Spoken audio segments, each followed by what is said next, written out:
この動画は過去動画の再放送です。途中紹介されている別動画は、現在アップされていないものもあり、リンク切れしている場合がありますが、ゆっくり再アップしていきますのでお待ちくださいね。それではご覧ください。こんにちは、斉藤直樹です。今日も気まぐれ添削やっていきたいと思います。今日の作品はこちら。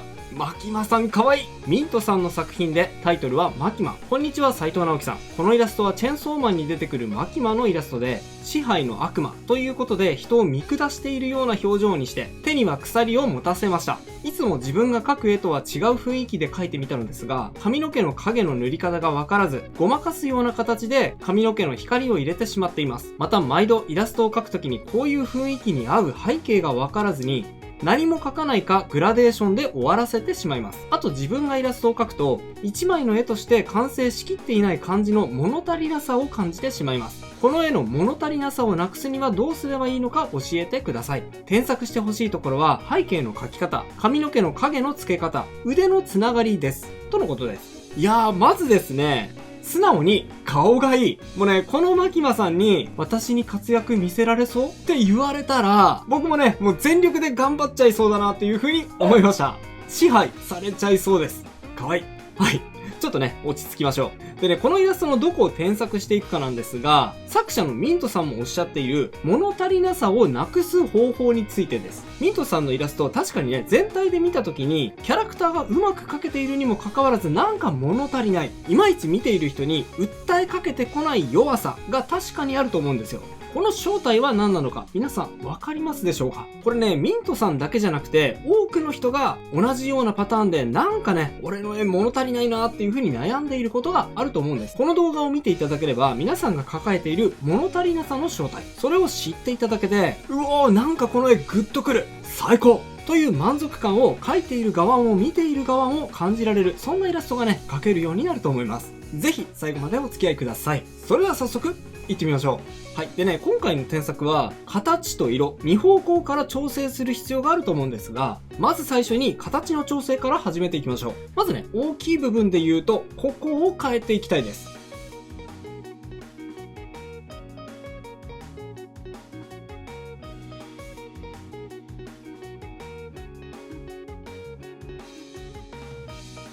はい。手をね、めちゃくちゃでかくしてみました。そんなにでかくして大丈夫？冗談でしょ？さすがに変に見えない？って思いましたか？はい。まあ、この時点ではそう思いますよね。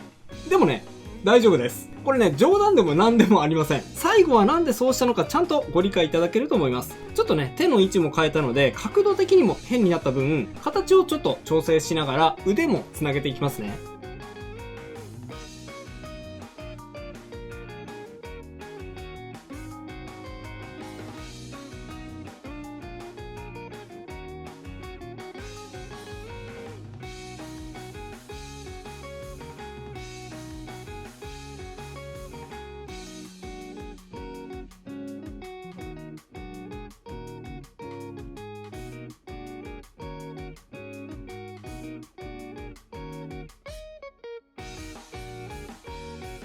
はい、こんな感じかな。手の位置に合うように形をちょっと調整しました。でね、手を内側に入れたので、構図がね、少し悪くなってしまいました。これを真ん中に移動させますね。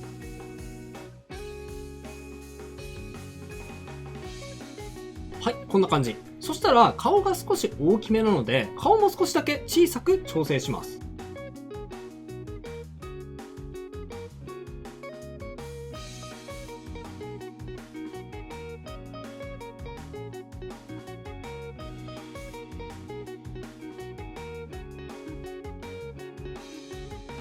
はい、このぐらいの頭身がマキマさんのイメージに合う気がしますね。顔の大きさを変更したので首のつながりが変になってしまいました。そこを調整していきましょうか。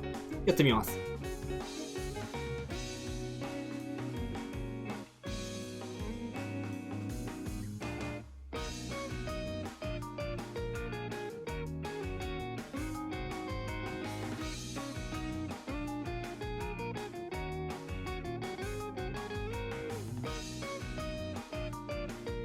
はい、こんな感じです。今調整している中で勘のいい人はもう気づいたかもしれません。僕がなぜこのような調整をしているのか、物足りなさの正体は何なのか、そこも考えながら見ていってくださいね。次は目線をこっちに向けてみます。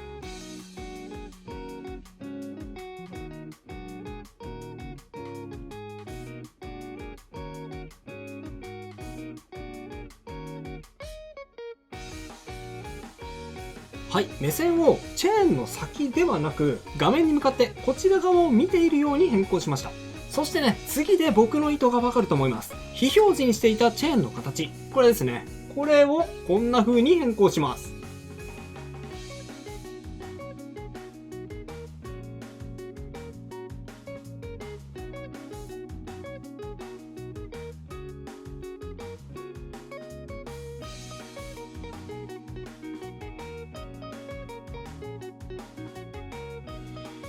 はい。チェーンをですね、画面に向かってこちら側に、もっと言うと、絵を見ている僕に向かって伸びているように変更しました。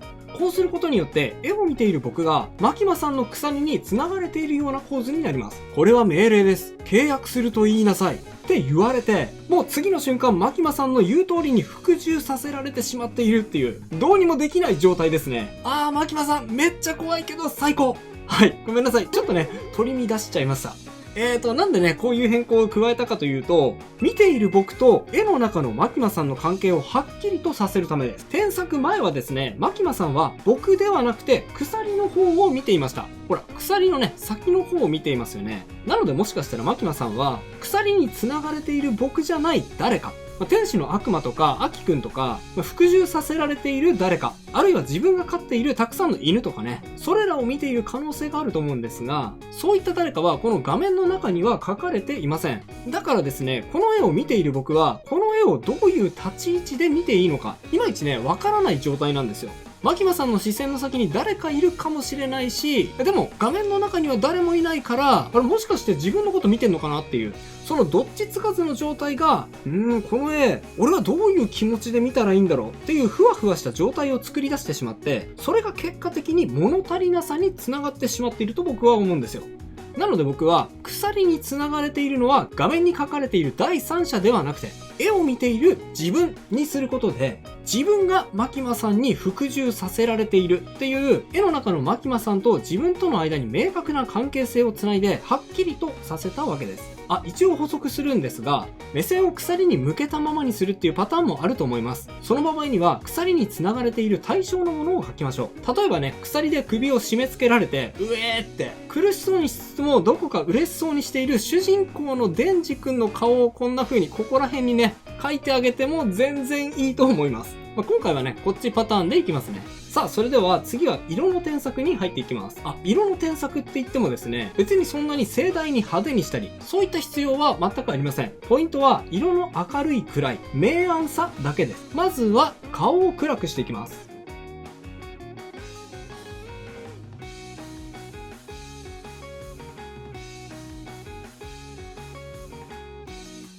はい、こんな感じ。顔を暗くすることで、キャラクターの本性や本音、今この瞬間だけ見せている裏の顔、といったニュアンスを持たせることができます。マキマさんはね、普段猫を被って、能力を人に見せようとしませんから、チェーンを出しているこの一瞬はまさにね、裏の顔をさらけ出している一瞬と言えると思います。そういった意味でも、顔に影を落とす演出は効果的ですね。さらにここも少し影に沈めてみましょうか。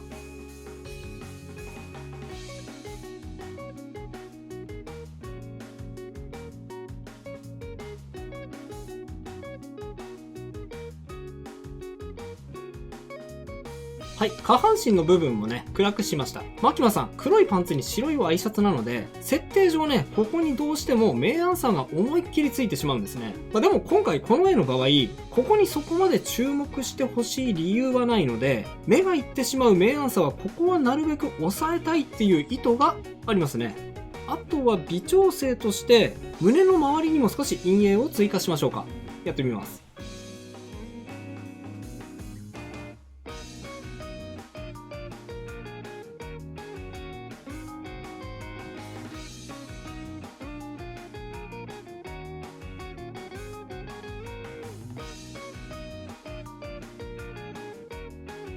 はい、こんな感じです。で、逆にですね、もっと目がいってほしいのはやっぱり顔なんですが、今ね、顔周りに目が行きづらいのはいくつか理由があって、その理由の一つが髪のハイライト。この部分ですね。ここら辺なんですよね。ちょっとですね、ハイライトの入れ方が、ボケ足の強いブラシで入れているので、ちょっとね、上下にふわっと広がりすぎていて、目を引きつけにくい状態になってしまっています。なので、こうしちゃいましょうか。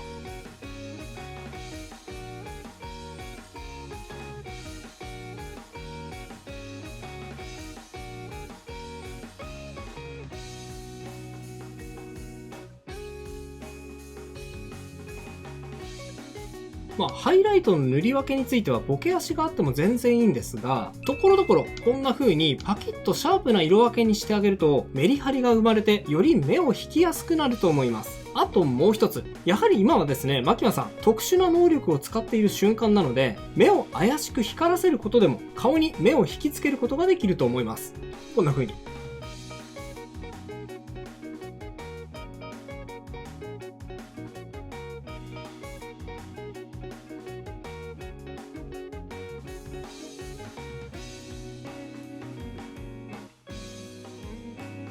はい、こんな感じですね。これはですね、いつも使える手法ではないですし、マキマさんのようなキャラクター性だからこそ使える演出方法ではあるんですが、使える武器は使っておいた方がいいと思うので、ちょっとね、飛び道具的なところはあるんですが、こんな注目のさせ方もあると覚えておいてください。それとこれは少し絵柄的な部分にもかかってくるので、もしね、こだわりが強い場合には無視していただいても構いません。ですが、目の形について若干線を足すだけで、もうちょっとマキマさんの目つきに近づけられそうなので、少しだけ線を追加してみますね。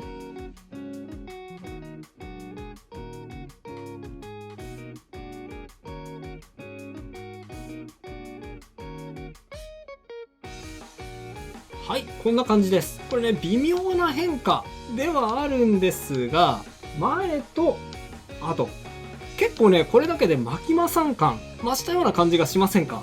これ結構不思議でしょ？目ってですね、結構ちょっとしたことでキャラクター性が一気に寄ったり離れたりするので、この辺はね、注意しておくといいと思います。次はちょっと細かい陰影の微調整なんですが、顔周りの陰影の形を少しだけ整理させてください。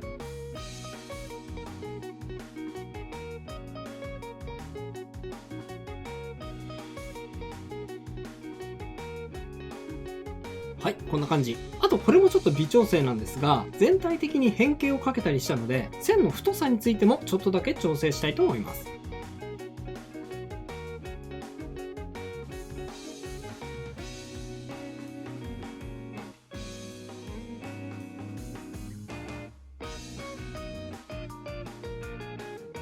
はい、こんな感じです。ここでね、ちょっと見比べてみましょう。陰影をつけた後とつける前。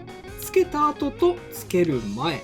絵にね、奥行きが生まれたと同時に、パッと見てほしい部分に目が行くようになって、絵全体の印象が強まったのがお分かりいただけるのではないでしょうか。はい、キャラクターについてはこんな感じですね。さあ、そろそろクライマックスです。最後、背景の微調整をして一気に完成に近づけていきます。まずは背景なんですが、ミントさんは背景に何を描くのか迷ってしまって、ついついグラデーションだけで終わらせてしまうとおっしゃっていますよね。僕はね、別に全然それで OK だと思います。はい。超 OK ですよ。何か代わりに壮大な背景を描かなきゃいけないとか、そういうのはね、全くありません。ただね、欲を言えば、グラデーションをかけるにしても明確な目的があると、なお OK です。例えばこんな風に。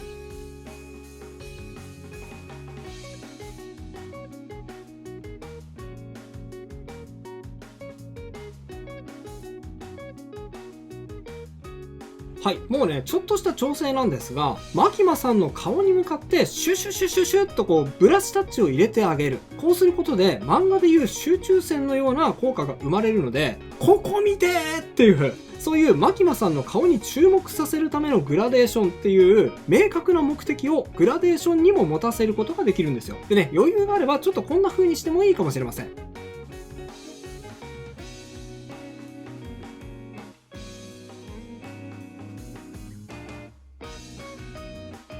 はい、グラデーションの際の部分、ここにですね、ちょっと色味を追加しました。こうすることで光を感じることができるので、ただのグラデーションをかけただけという突貫工事感を取り去ることができます。あとはね、描いているのがマキマさんですから、こんなのもいいかもしれませんね。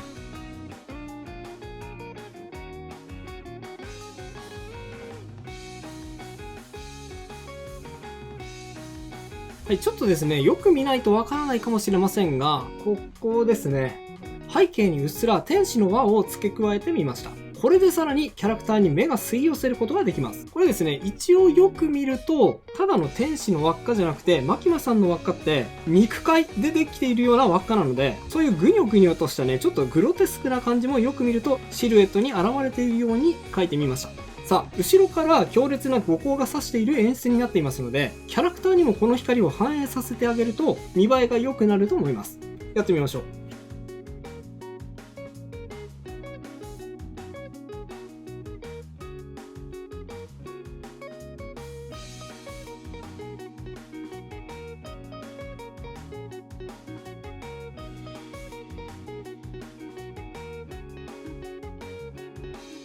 はい、こんな感じ。そして最後にちょっとダメ押しの一手。こういうのもありかもしれません。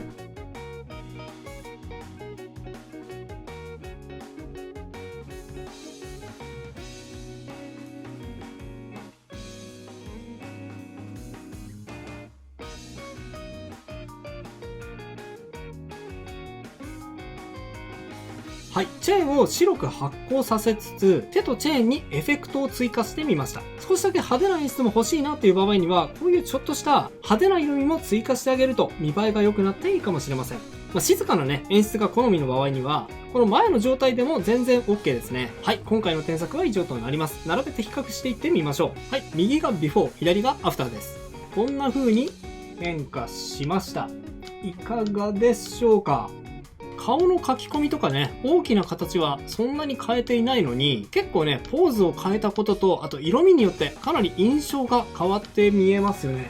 はい、今回の添削はどこか物足りないという印象を払拭するにはどうすればいいのかというポイントについて添削を進めてきました。最初はキャラクターの形、そしてポーズの添削です。添削前は何に目を向けているのかわからない状態だったので、こんな風にですね、手を大きく、そして手から放たれている鎖をこちら側に向けることで、絵の中のマキマさんと絵を見ている僕の関係性を明確にして、どういう気持ちでこの絵を見ればいいのか、はっきりとさせてあげました。悪魔に支配されるなんて嫌だ！でも、マキマさんになら、そんなね、心の中にあるマゾヒズムをかき立てることができると思います。そして次は色味と背景の調整です。これは主に絵に奥行きを持たせることと視線を顔に誘導させる役割があります。やっぱりね、どこか物足りないっていう印象は単調な印象やどこを見たらいいのかわからない、視線が泳いでしまってどこにも目がとどまらないっていう印象から来ると思うので、そういった部分を陰影をはっきりとつけてあげることで解決できると思います。今言った点を意識的に絵に取り込むことができれば、ミントさんの画力なら十分に物足りなさを乗り越えて、お、この絵いいってね、見た人の心をがっちりとつかめる絵が描けるようになると思います。頑張ってくださいね。それと今回のイラストは影が多めに描かれている印象ですが、そもそもね、影がうまくつけられないんだよな。効果的に、そして効率的に影をつける方法が知りたいよという人も少なくないんじゃないでしょうか。そんな方にはこちらの動画、こんな影はダメ、プロ絵師が影の付け方すべて伝授します完全版がおすすめです。興味がある方はこちらも合わせてチェックしてみてくださいね。それでは最後にあのコーナー、気まぐれあっち向いてほいのコーナーです。いきますよ。準備はいいですか？気まぐれあっち向いてほい。それではまた次回の動画でお会いしましょう。バイバイ。ということで再放送をお届けしました。いかがだったでしょうか？新チャンネルのチャンネル登録と高評価もよろしくお願いします。